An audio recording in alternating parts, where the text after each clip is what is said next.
Now, a judge has ordered the BBC to release emails concerning the infamous 1995 Panorama interview with Princess Diana. It is believed that the emails could help reveal what the corporation knew about how the interview was secured. Bashir used deception, including false documents, to get it, but that didn't emerge until many years later. Well, I'm delighted to say that with us now is Royal Editor Sarah Hewson. Good morning, Sarah. Now, morning. Do you think that there's going to be public interest in the release of these particular set of emails? Well, I think there might be public interest in the process that's led to the release of these emails, because there's been £100,000 apparently of legal fees spent by the BBC, funded by the licence fee, of course, to try and keep these emails silent. The judge has now ordered that 3,200 emails dating from 2020.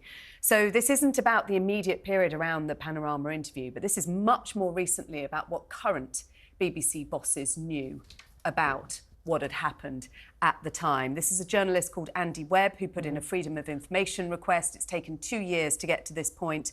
The judge has described the BBC as inconsistent, erroneous and unreliable in handling the request and said it was a cause for serious concern. The BBC's admitted mistakes were made and currently considering the response. But Earl Spencer has been leading the drive for transparency around this for a long time. 2021, we had the Lord Dyson report, which, as you said, revealed that there had been deception used by Martin Bashir to secure the interview.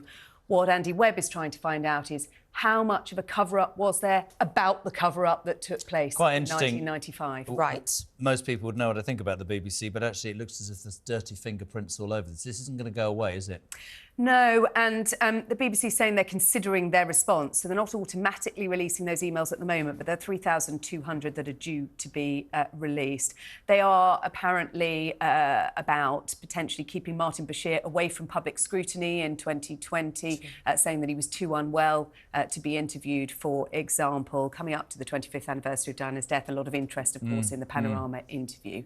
So what was still going on then? Yes. And what did BBC bosses know then, and what didn't come out until Lord Dyson's report? So it's essentially this toss-up between a kind of duty of care over a presenter or a former presenter versus duty of care to Princess Diana herself, really, and the way in which she was treated in that 95 interview. Yeah, the way in which Andy Webb, the journalist, describes it is he talks about the BBC figures currently running the BBC planning a completely new and cynical campaign to mislead the public about what was known about the activities. So it's not about 1995, it's about 2020 into 2021 and what was going on in this current BBC operation. We've only got a couple of minutes to talk about cynicism amongst the British public. Omid Scobie's book, it seems, over the weekend, I think, without knowing too much. The new version's been released in the Netherlands. Yeah, and he's now saying maybe he did, maybe he didn't. That's just getting murkier by the day, isn't it? He wrote an article in the newspaper saying that there was an early and uncleared version that made its way to translators in the Netherlands,